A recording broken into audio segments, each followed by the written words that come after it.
Today, we're talking about something very important, rethinking how we approach church growth.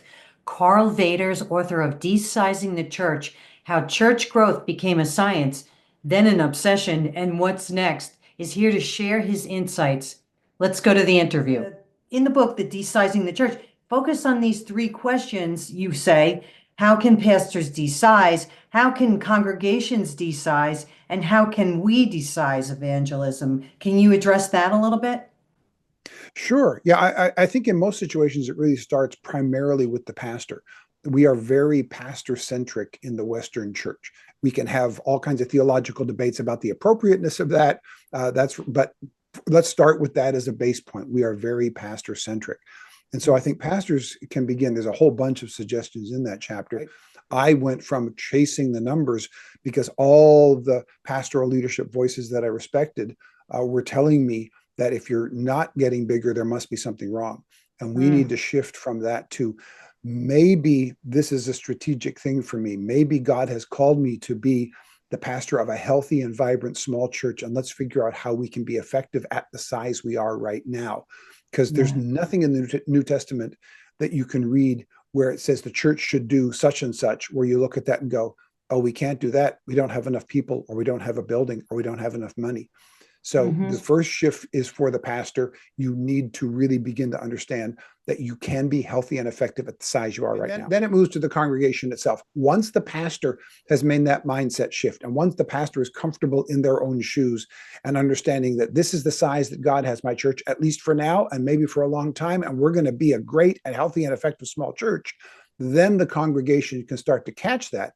And you can start realizing, hey, we can be healthy and effective, and we are healthy and effective as we are right now. See, in my ministry, people think that I want churches to be small. I don't want churches to be small. I want small churches to be great.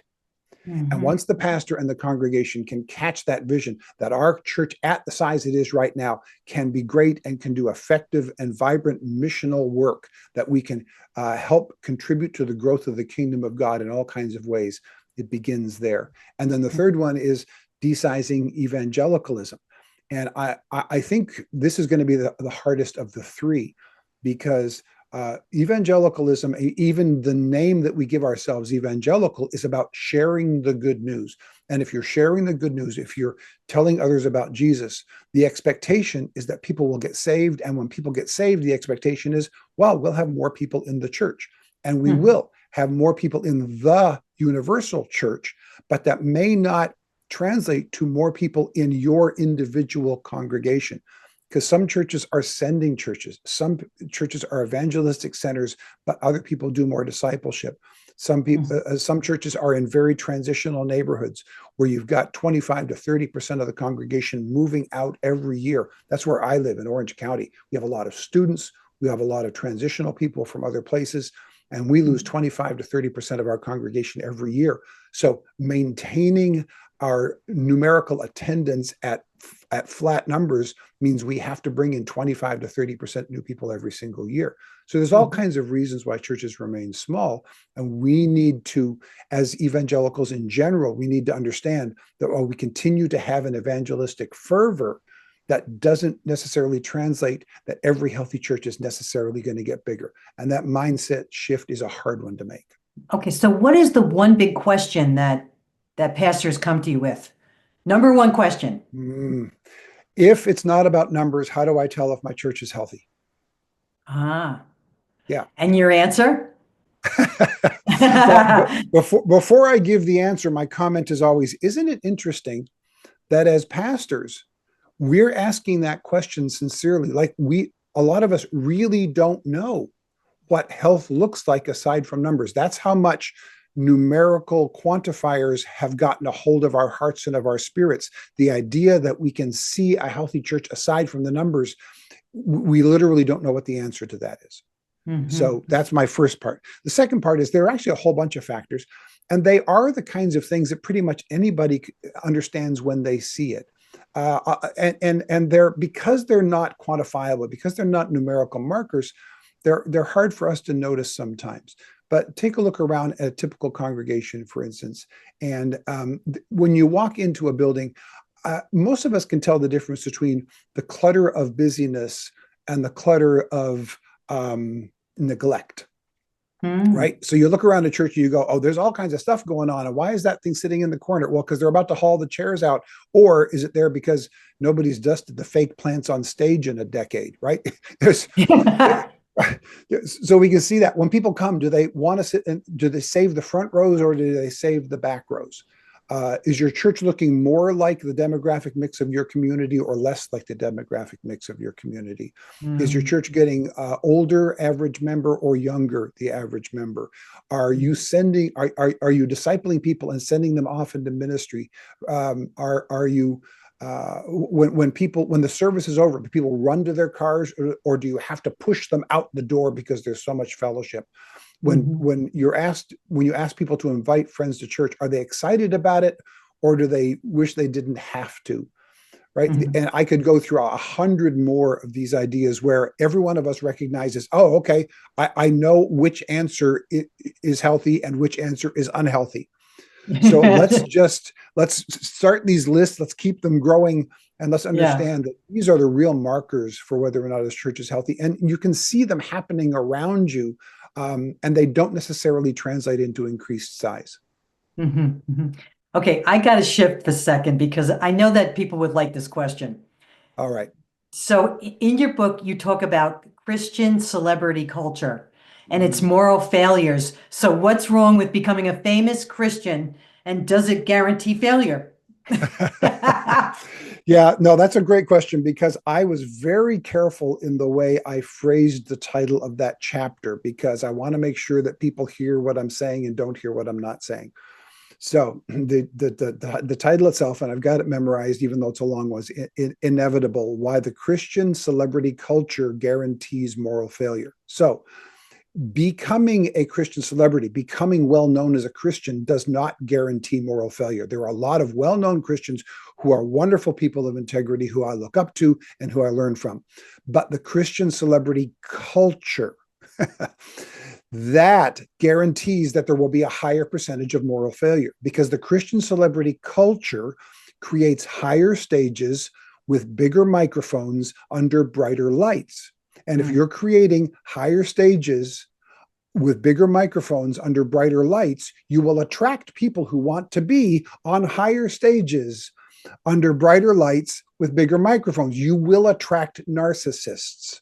So when you Mhm. create a culture that celebrates celebrity, you by necessity attract narcissists, and that's not healthy. So the fact that a particular Christian does great work and becomes well known because of it is not a problem. But the idea that we've created this culture around it where that is celebrated, where that is quite frankly pumped up, Mhm. that we look around and we go, why are all these? Why? I mean, we can all go through the list of just the last couple of years of the number of well-known Christian leaders who have had massive moral failings. And we look around and go, where does it come from? Well, it comes from the fact that we put them on these huge stages under bright lights with big microphones and have massive standing applause for before they've even said anything. Mhm. And these are dangerous positions. We're giving glory to these people that only belongs to God, and that hurts everybody.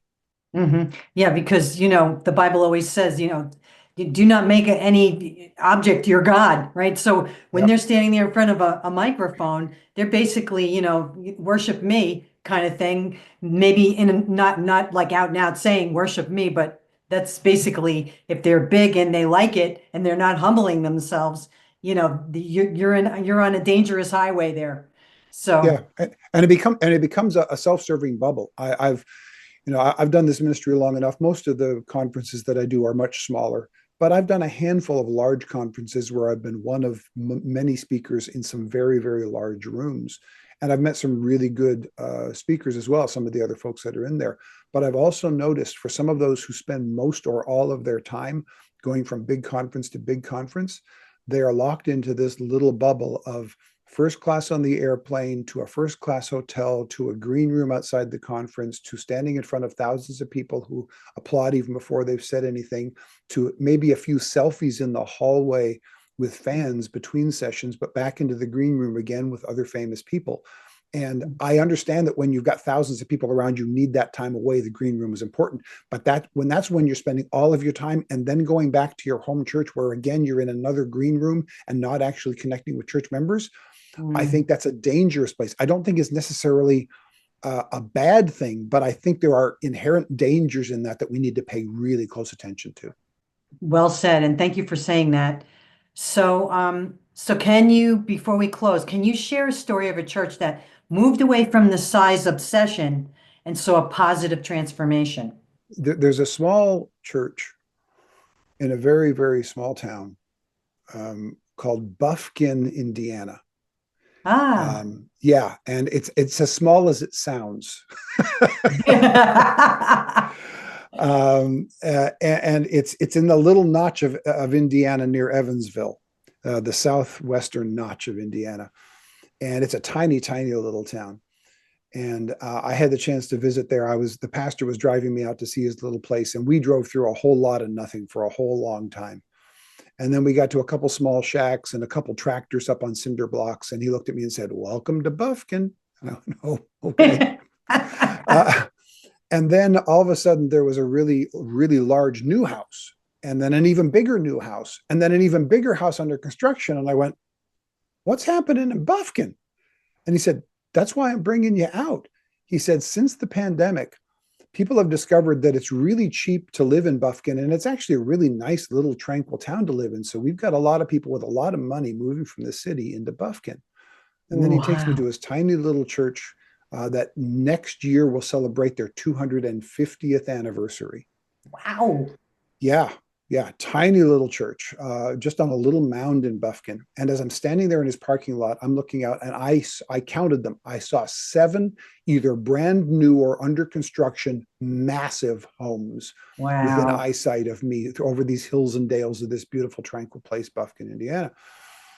And I said, "So what's happening here, and what are you doing? How are you responding to this?" And he said, "For a lot of years, I was really wondering why God called me to this tiny little place, and was just trying to get bigger and trying to get bigger." And as he's talking to me, one of the older ladies in the congregation pulled up and started walking out. She was coming in for the women's club that was meeting downstairs. And he said, "Actually, let me introduce you to her." And he introduced me to her. And he said, "Could you, this is, Pastor Karl Vaters," and told me who she was, and she was not impressed with who I was. So he told her who I was. And he said, "Can you tell Pastor Karl what our mission statement is?" And I thought, okay, 93-year-old Gladys in Buffkin, Indiana is not going to be able to memorize the mission statement of their church, right? Because that's not the demographic of it. But she looked at me, she said, "Of course I can.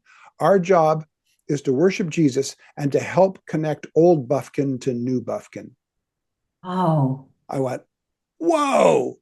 Yeah. And he went, "Yep, that's it." He looked at me and he said, "I've been teaching them that for over a year now, and everybody's got it. That's our job. We're going to worship Jesus, and we're going to help the new people moving to Buffkin to connect to the old people who are in Buffkin, because it's already creating some real tension in our town, and somebody needs to be the glue that connects old and new." And this was the Tuesday, I think, before Easter, a couple of years ago. And after Easter, he texted me and told me we had 3 brand new families in our congregation on Easter Sunday, new people to Buffkin who'd never been to our church before. And they've said they loved it, and they're coming back next week. We're beginning to do our mission. And so this is non-numerical. This is about stories. And if I talk to Danny Reisinger now today, he'll have more stories and he'll know names of people. That's their mission. They've embraced the idea that in this small church, this historically significant church in this tiny little town, they're not out for numbers. They're out to connect people to each other. And so why did he bring you there? That's my question. Oh, yeah. I was there because I was doing a conference in Evansville.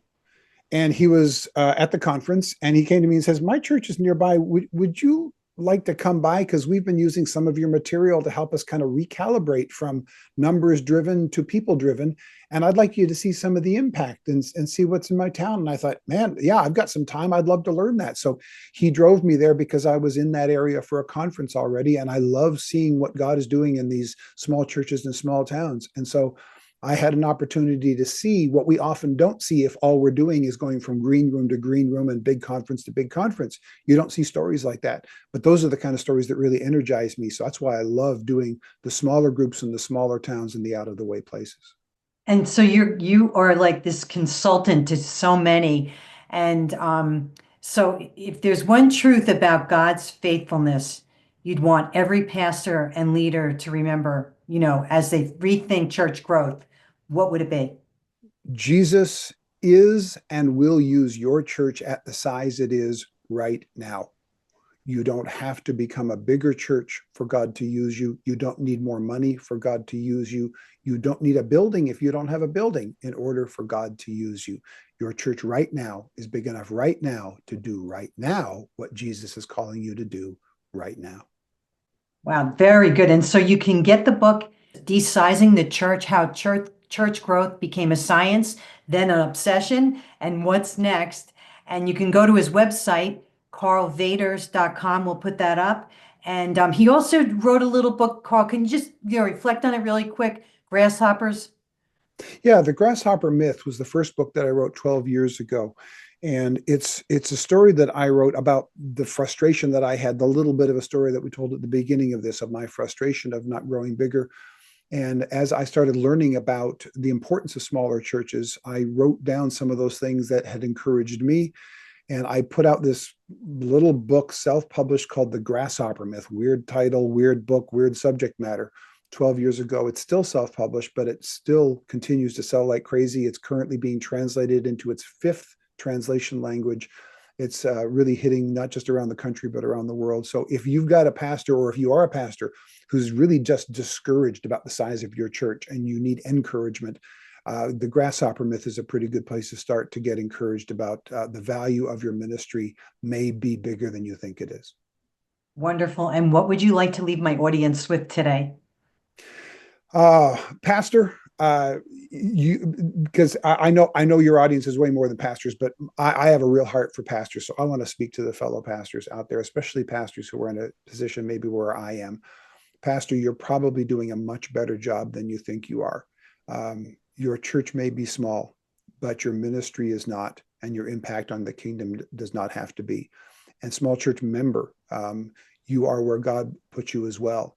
So it is time for us to step up and say, what can we do because we're small that maybe we wouldn't be able to do while we're big? And let's lean into the positives of the small rather than being upset that we're not getting bigger. Thanks for tuning in. And if you enjoyed this interview, I'd love to hear your thoughts. Drop a comment below. And don't forget to like, subscribe, and share for more Christ-centered conversations. Visit the website, thecallwithNancySabato.com, for more resources. Until next time, all glory and honor to King Jesus.